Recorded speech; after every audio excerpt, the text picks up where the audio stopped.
This is just a brief introduction to show you how to use the Smart Plotter.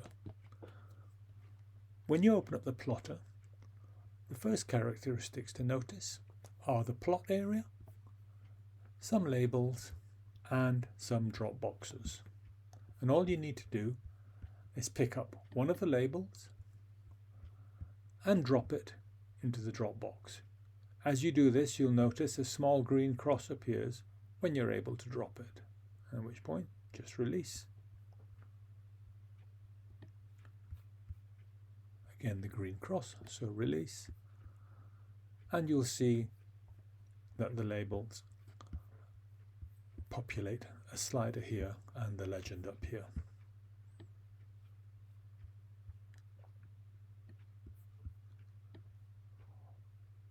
Once all 4 drop boxes are filled, the graph will be plotted.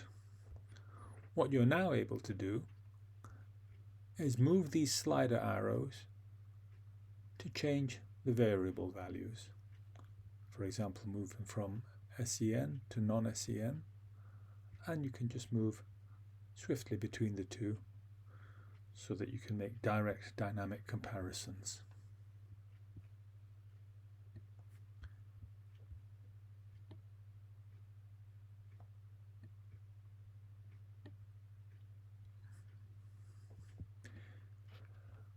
If you'd like to change the variables, all you need to do is pick up one of them, put it back in storage, which then creates some space to move other labels into space.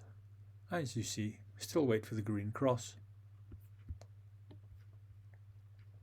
and continue. You're still able to use the sliders and make direct comparisons. And that's about all there is to it. You might find on some occasions that when you open the plotter, the drop box is already populated. Well, this still works in exactly the same way, and you're still able to pick up and change the label positions. And that is about all there is to it. I hope you enjoy it.